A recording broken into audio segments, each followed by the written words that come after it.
प्रणाम अलैकुम दोस्तों। क्या आप जानते हैं कि बादशाह अकबर भी पढ़े लिखे नहीं थे, लेकिन वो इस बात को जानते भी थे और मानते भी थे कि मैं पढ़ा लिखा नहीं हूं।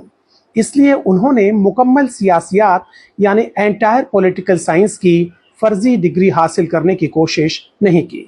चूंकि बादशाह को अपनी लिमिटेशंस पता थी, इसलिए वो पढ़ाई लिखाई, साइंस, टेक्नोलॉजी इन सब मामलात में अपना मुंह बंद रखते थे। चूंकि बादशाह ने खुद कभी परीक्षा नहीं दी, इसलिए उन्होंने बच्चों को कभी ये नसीहत भी नहीं दी कि गणित के इम्तिहान में कठिन सवाल पहले सॉल्व करने चाहिए, या नाले की गैस से चाय बन सकती है, या बादलों का फायदा उठाकर मुगलिया जहाज रेडार से बच सकते हैं। अपनी अनपढ़ता को छुपाने के लिए बादशाह अकबर ने अपने से भी कम पढ़े लिखे और जाहिलों को अपना वजीर नहीं बनाया, बल्कि असली डिग्री और असली हुनर वाले एक्सपर्ट्स को अपने दरबार में जगह दी। इनमें से 9 सुपर एक्सपर्ट्स को नवरत्न कहा जाता था। ये नवरत्न चूंकि एक्सपर्ट्स थे, इसलिए बादशाह इनसे सलाह लेते थे, सलाह देते नहीं थे, और देते भी तो नवरत्न फालतू की सलाह को एक्स्ट्रा टू ए बी मानकर इग्नोर कर देते थे। दूसरी बात अकबर बादशाह में यह खास थी कि वो सही आदमी से सही काम लेते थे। मसलन राजा टोडरमल एडमिनिस्ट्रेशन और रेवेन्यू के एक्सपर्ट थे और तानसेन संगीत के। तो अकबर बादशाह ने कभी तानसेन से ये नहीं कहा कि आप रेवेन्यू संभालिए, राजा टोडरमल गीत गाएंगे। कहने का मतलब ये कि बादशाह अकबर ने हिस्ट्री में एमए करने वाले को रिजर्व बैंक का गवर्नर नहीं बनाया। दूसरी बात, बादशाह अकबर की कैबिनेट में सभी की जिम्मेदारियां तय थीं और जवाबदेही भी।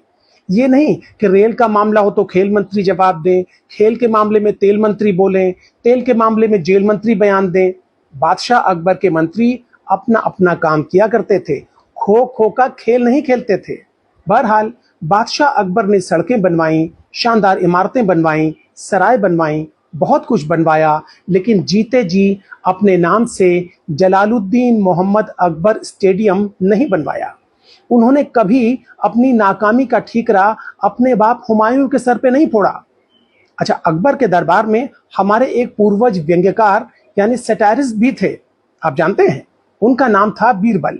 मजे की बात यह कि बीरबल के ज्यादातर व्यंग्य और कटाक्ष बादशाह अकबर की कमियों और गलतियों पर होते थे, लेकिन इसके बावजूद बादशाह ने न तो उन्हें सोशल मीडिया पर ट्रोल करवाया और न ही उनके खिलाफ एफआईआर दाखिल करवाई, बल्कि उन्हें अपना नवरत्न बनाया।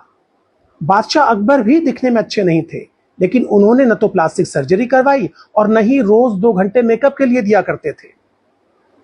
हिंदुस्तान का शहंशाह होने के बावजूद बादशाह अकबर दिन में 5 बार कपड़े नहीं बदलते थे।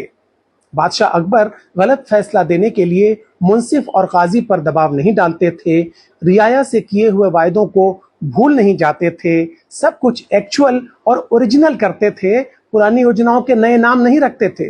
और सबसे बड़ी बात कि बादशाह अकबर ने मजहब को हमेशा सियासत से अलग रखा। अपनी प्रजा में उन्होंने कभी धर्म के आधार पर भेदभाव नहीं किया। उनके 9 में से 4 रत्न बीरबल, मानसिंह, टोडरमल और तानसेन हिंदू थे, और बाकी सब भी हिंदू मुसलमान करने वाले लोग नहीं थे, बल्कि फैजी ने महाभारत और गीता का फारसी में अनुवाद किया। और रहीम के बारे में, अब्दुल रहीम खान खाना के बारे में तो सब जानते हैं कि वो ब्रजनंदन भगवान श्री कृष्ण के अनन्य प्रेमी थे।